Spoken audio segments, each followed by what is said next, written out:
ठीक है, तो मैंने फिल्टर आउट किए, गिने चुने ऑल ओवर इंडिया के इंस्टीट्यूट्स फिल्टर आउट किए। तो बाकी के इंस्टीट्यूट्स में मुझे दिखा कि वहाँ पर क्वांटिटी बेस्ड सिखाया जा रहा है, क्वांटिटी, क्वालिटी थोड़ी सी कम है। मतलब बैच साइज की। बैच साइज अच्छा 100%, 90 स्टूडेंट की कमी है मार्केट में। इलेक्ट्रिशियन बहुत कम संख्या में अवेलेबल है जो प्रॉपर डायग्नोस कर सके। अच्छा। क्योंकि एज अ वर्कशॉप ओनर मुझे ये एक्सपीरियंस है कि इलेक्ट्रिशियन की नॉलेज की कमी की वजह से ये नुकसान जो झेलना पड़ता है वर्कशॉप ओनर को भी झेलना पड़ता है और कार के ओनर को भी झेलना पड़ता है। बराबर। Welcome to Scanscar, another podcast, another student के साथ। पॉडकास्ट करना क्यों ज़रूरी है और मेरे स्टूडेंट के रिव्यू लेना क्यों ज़रूरी है, उसका रीज़न मैंने बताया था। मैं स्टूडेंट से एक फ़ीस लेता हूँ, वो फ़ीस पे मैं खरा उतरता हूँ या नहीं उतरता हूँ, ये मेरे स्टूडेंट ही आपको बता सकते हैं। आज का भी वीडियो खास होने वाला है क्योंकि हमारे साथ बॉम्बे से है आकाश जी। बॉम्बे में उनका डोंबिवली में वर्कशॉप है और साथ ही साथ उनका 13 से 14 साल का एक्सपीरियंस है ऑटोमोबाइल का। एज ए टेक्नीशियन जिनकी करियर की स्टार्टिंग हुई थी मल्टी ब्रांड की, साथ ही में मारुति, टोयोटा एंड हुंडई, ऐसे 3 बड़े बड़े ब्रांड में काम करने के बाद उन्होंने खुद का एक वर्कशॉप डाला हुआ है जो प्रीमियम कार का वर्कशॉप है। आज उनको व्हीकल डायग्नोसिस और ईसीएम रिपेयरिंग की ट्रेनिंग लेने की ज़रूरत क्यों पड़ी, ज़रूरत पड़ी तो उन्होंने स्कैंसकार को क्यों चुना और स्कैंसकार को चुनने के बाद जिस उम्मीद से वो स्कैंसकार में आए थे उस उम्मीद पे वो खरे उतरे, स्कैंसकार खरा उतरा या नहीं उतरा, ये आज हम जानेंगे।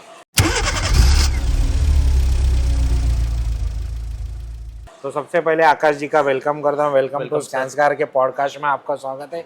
आकाश जी, मैं ये जानना चाहता हूँ कि मेरे दर्शकों को आप ये बताएं, आपका बैकग्राउंड बताएं, आप कहाँ से हो और आपका एक्सपीरियंस क्या है। नमस्कार, मेरा बैकग्राउंड है अपना कल्याण से। मैं कल्याण में रहता हूँ। मेरा डोंबिवली में वर्कशॉप है जहाँ पे हम लोग मल्टी ब्रांड का काम करते हैं।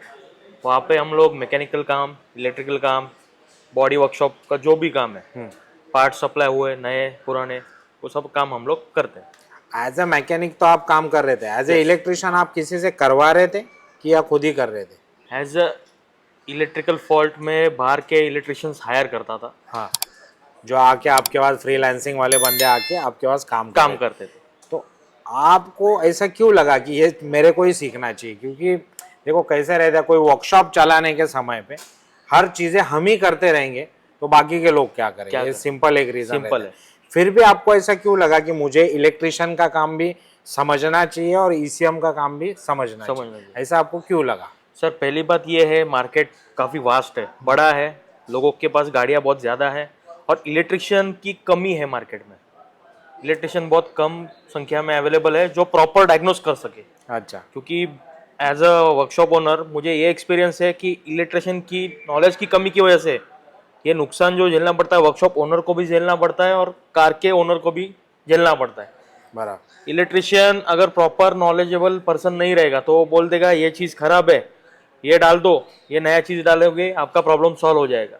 पर प्रॉब्लम उसके वायरिंग में होता है जो कि वो प्रॉपर से डायग्नोस नहीं कर पाया। बराबर। तो उसकी वजह से पार्ट्स तो आ गया, कस्टमर ने ऑन ऑर्डर मंगाया, 10 दिन 11 दिन गाड़ी खड़ी रही, उसके बाद महंगा पार्ट आ गया और डालने के बाद भी प्रॉब्लम सॉल्व नहीं होता।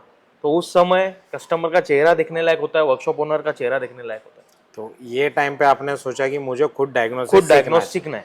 तो आपने स्कैंसकार के बारे में कहाँ से जाना और स्कैंसकार से क्या उम्मीद लेके आए हो आप यहाँ? सर, मैंने फिर ये इलेक्ट्रिशियन का कोर्स करने के लिए या उसके बारे में जानने के लिए मैंने फिर सर्चिंग चालू किया गूगल पे, यूट्यूब पे। तो ऐसे मल्टीपल इंस्टीट्यूट्स के मेरे पास लिंक अल्गोरिदम के थ्रू आने लगे, ये वीडियो देखो करके। तो उसमें से मुझे नियर बाय मेरा स्कैनकर्स लगा, ठीक है। तो मैंने फ़िल्टर आउट किए, गिने चुने ऑल ओवर इंडिया के इंस्टीट्यूट्स फ़िल्टर आउट किए। तो बाकी के इंस्टीट्यूट्स में मुझे दिखा कि वहाँ पर क्वांटिटी बेस्ड सिखाया जा रहा है, क्वांटिटी, क्वालिटी थोड़ी सी कम है। मतलब बैच साइज की। Batch size. अच्छा। 100%, 90 स्टूडेंट्स और उनको सिखाने के लिए एक ही सर अवेलेबल है। अच्छा। तो फिर मैं फिल्टर आउट करते गए। हाँ। फिर मगर उम्मीद क्या थी यहाँ पे, तुम जो सीखने आए थे वो क्या क्या सीखना था आपको यहाँ के? मुझे एक तो प्रॉपर गाड़ी का इलेक्ट्रिकल डायग्नोस सीखना था, डायग्नोस सीखना था। जो स्पेशल फंक्शंस होते हैं जो प्रीमियम गाड़ी में, जो कुछ कुछ मुझे नहीं मालूम थे वो सीखने थे। उसके बाद गाड़ी का मैकेनिकल एरर, मैं मैकेनिक हूँ, लेकिन कोई कोई जगह ऐसी आ जाती है गाड़ी में कि आदमी डाउटफुल हो जाता है कि ये इलेक्ट्रिकल Electrical है प्रॉब्लम है कि या mechanical मैकेनिकल problem? प्रॉब्लम है। हाँ। तो वो भी मुझे प्रॉपर एक प्रोफेशनल से ही सीखना था। सीखना था, ठीक है। ईसीएम के बारे में आपको कुछ सीखना था कि भाई मुझे ईसीएम में भी परफेक्ट होना है, ऑब्वियसली, तो वो भी क्यों सीखना था आपको? मुझे ये भी ऑब्वियसली अभी पूछना। ईसीएमए का आज की मॉडर्न व्हीकल्स में एक ब्रेन का काम करता है। बराबर। तो अगर उसमें कुछ खराबी होगी तो पूरे गाड़ी के फंक्शंस सही से काम नहीं करेंगे। हम्म, तो बहुत सारा कंसेप्ट हमारा ऐसा होता था कि प्रॉब्लम ईसीएम में है और हम लोग चेक कर रहे हैं गाड़ी की वायरिंग, हम्म, मैकेनिकल पार्ट्स डाल के चेक कर रहे हैं, बदली कर रहे हैं, फिर भी प्रॉब्लम सॉल्व नहीं हो रहा। एट दी एंड फिर ईसीएम पे ध्यान जाता है, उसमें टाइम डिले हो जाता है, कस्टमर चिढ़ता है क्योंकि उसको गाड़ी डेली यूज के लिए चाहिए। बराबर। तो फिर उसके बाद हम लोगों ने ईसीएम के बारे में ध्यान देना शुरू किया। तो मार्केट में ईसीएम के स्पेशलिस्ट बहुत कम है हम्म, जो डायग्नोस करके बताएंगे कि ईसीएम में ये fault ईसीएम है। में प्रॉब्लम है। हाँ। उसके टेस्टिंग टूल्स कम थे हाँ, और काफी महंगे थे, तो ये भी एक बैरियर था ये लाइन का। फिर हम लोगों ने देखा कि ईसीएम रिपेयर करने वाले भी 100% श्योर नहीं है कि ईसीएम में प्रॉब्लम है या नहीं है, वो भी ट्रायल एंड एरर, रिप्लेस करके देखो, अच्छा। ये थ्योरी पे जा रहे हैं। तो ये उम्मीद थी आपको स्कैंसकार में आने के पहले कि Yes. मुझे व्हीकल डायग्नोसिस में 100% आना है और साथ ही में ईसीएम रिपेयरिंग भी पूरा समझना है, ईसीएम रिपेयर भी सीखना है।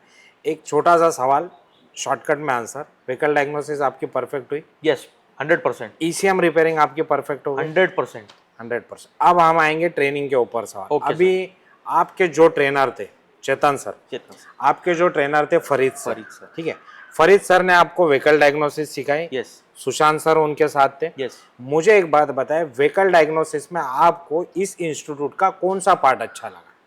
Sir end to end line tracing, हाँ, व्हीकल डायग्नोसिस की बात व्हीकल करें। डायग्नोसिस में, व्हीकल डायग्नोसिस व्हीकल डायग्नोसिस में end to end line tracing. Line tracing का मतलब ये है कि आपको सेंसर टेस्टिंग की लाइन ट्रेसिंग, एक्चुएटर की कैनवस, ये तीनों पार्ट है। तीनों पार्ट ये है। तीनों पार्ट में जो end to end line tracing आपको मिली, क्यों अच्छी लगी ये लाइन ट्रेसिंग? सर पहले ये एज अ बैकग्राउंड मेरा टेक्नीशियन मैकेनिक का है, तो मुझे इलेक्ट्रिशियन लोगों को हायर करना पड़ता था और वो आके जो मल्टीमीटर्स वगैरह है या कुछ भी उनके टूल्स है चेकिंग करने वाले, तो वो चेक करते थे, पूरा पसारा खुल के बैठते थे, तो वो कुछ रॉकेट साइंस लगता था। हाँ, क्योंकि मुझे उस टाइम उस चीज का नॉलेज नहीं था। आज फरीद सर ने, सुशांत सर ने कोऑपरेट किया, सिखाया, लूप होल्स, की होल्स पता है मुझे, तो उससे मेरी डायग्नोसिस करने की स्पीड बढ़ गई और एक्यूरेसी बढ़ गई। एक्यूरेसी बढ़। फिर उसके बाद हम आते हैं डीटीसी बेस्ड डायग्नोस, जो वीडीटी में ही कवर हुआ। तो सर ने कुछ ऐसे की होल्स बताए, लूप होल्स बताए, कीवर्ड्स की पॉइंट्स बताए कि बाबा ये पर्टिकुलर डीटीसी आएंगे तो आपको क्या चीज चेक करनी है। कुछ पर्टिकुलर डीटीसी मैकेनिकल फॉल्ट से रिलेटेड है, कुछ डीटीसी इलेक्ट्रिकल फॉल्ट से रिलेटेड है, कुछ डीटीसी लूज कनेक्शन मॉड्यूल से रिलेटेड है। तो वो भी मुझे सीखने को मिला यहाँ पे। मुझे एक बात बताओ, आपकी ये जो पूरी ट्रेनिंग है ये बोर्ड पे हुई या प्रैक्टिकल सीखा आप? दोनों। समझाओ दर्शकों को, दोनों मतलब क्या? कितना टाइम आपने प्रैक्टिकल किया, प्रैक्टिकल में कैसे प्रैक्टिकल किया, और थ्योरी किया तो कैसे किया? अभी समझिए मेरा आज वीडीडी का दिन है, तो फर्स्ट हाफ में हम लोगों का थियरी सेशन होता था, उसमें बताया जाता था, प्रोसीजर बताया जाता था। उसके बाद जो सेकेंड हाफ है उस पे हम लोगों को प्रैक्टिकल्स करने के लिए अलग अलग टाइप की अलग अलग सिस्टम वाली गाड़ियां दी जाती थी, तो उसमें हम लोग प्रैक्टिकल कैरी आउट करते थे। अलग अलग गाड़ियों में आपने कौन कौन से वेरिएंट पे काम किया है यहाँ पे? हम लोगों ने एशियन मॉडल्स पे काम किया है, जो जापानीज गाड़ियां है, रेनॉल्ट हो गई, क्वीड हो गई, जो कोरियन भी है, इटालियन भी है, और यहाँ पे जो हाई एंड व्हीकल्स है वैग ग्रुप की, पोलो हो गई, सुपर्ब हो गई, इन पे काम किया है। फिर मर्सिडीज पे काम किया, BMW के कुछ फॉल्ट्स सॉल्व किए, निस्सान की टेरेनो में कुछ यूनिक प्रॉब्लम थे जो वर्कशॉप से रिटर्न होके आई थी गाड़ी, उन पे काम किया हम लोगों ने। आपने और एक चीज बताई थी आगे कि आपको स्पेशल फंक्शन जानने थे, हाँ, तो वो आपको समझे? 100%। कहाँ पे समझाया सर ने? आप वीडीटी में, वीडीटी में? On car, on car? On car. कौन से गाड़ी में क्या क्या समझाया आपको? सर एक तो मर्सिडीज की ML क्लास में सिखाया, हाँ, उसमें गाड़ी की सस्पेंशन एयरमैटिक जो सिस्टम होती है वो फेल हो गई थी। तो उसमें हम लोगों ने प्रोग्रामिंग करके उस फॉल्ट को सॉल्व किया। उसके बाद एक पुरानी BMW 320 सीरीज थी, 3 सीरीज 320D, उसमें इग्निशन ऑन नहीं हो पा रहा था, मॉड्यूल्स वेक नहीं हो पा रहे थे। तो उसमें हम लोगों ने कैश सिस्टम देखा जो कि मुझे नया था। एज ए टेक्नीशियन मैकेनिकल काम में करता था, सस्पेंशन करो, ऑयल वगैरह चेंज करो, लेकिन ये मैकेनिकल प्रॉब्लम सॉल्व करता था, इलेक्ट्रिकल प्रॉब्लम में नॉलेज नहीं थी। बराबर। तो ये कुछ नया सीखने को मिला कि इतने इतने प्रकार के मॉडल्स आते हैं, मॉड्यूल्स आते हैं, और उनको कैसे प्रोग्रामिंग करना है ओबीडी टेस्ट से, ओबीडी के जरिए। मतलब आपका जो व्हीकल डायग्नोसिस है एज अ प्रैक्टिकल पे आपने परफेक्ट किया। अब मुझे ईसीएम के बारे में बताओ कि ईसीएम में आपने क्या क्या सीखा। सर ईसीएम में पहले तो मैंने, या तो मैं सवाल करता हूँ, या ठीक अगर है। आपने सीखा है तो आप हाँ बोल दीजिए। हाँ। प्रोग्रामर आपने सीखे, प्रोग्रामर के टाइप बताइए, कौन कौन से प्रोग्रामर पे आपने काम किया। सर मल्टीप्रोक पे काम किया, केस पे काम किया, केटेक पे काम किया, वाया ओबीडी प्रोग्रामिंग भी सीखी। सीखी की कोडिंग भी आपको सिखा, पूरा सिखा दिया। एयर बैग का जो क्रैश डेटा है वो आपको सिखाया, सिखाया, एयर बैग कैसे रीड होता है वो रीसेट करना सिखाया। है, रीड करना है। ठीक है। अब मुझे बताएं, आपके वर्कशॉप में अगर कोई गाड़ी आती है और वो गाड़ी इलेक्ट्रिकल पार्ट में है या ईसीएम में, वो हमें नहीं मालूम, अभी आप उसको 100% चेक करते हो। 100%। Thank you very much Akash जी। मुझे आप लास्ट में ये बताइए, ये इंस्टीट्यूट के बारे में मेरे दर्शकों को आप क्या बताना चाहते हो, मेरे ट्रेनर्स के बारे में आप क्या बताना चाहते हो। आप अगर हैप्पी हो तो आप एक अच्छा फीडबैक मेरे दर्शकों को आप देना चाहते देना।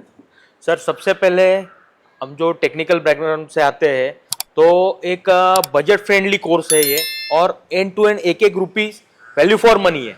और जो ट्रेनर से आके एकदम जान लगा के, जी जान लगा के पढ़ाते हैं, आपको कुछ भी डाउट आता है आपको बताते हैं। तो मैं कहना चाहूंगा, go with the flow, scan cars is the best. Thank you very much Akash ji, आपने आपका वैल्यूएबल टाइम हमको दिया। Thank you very much.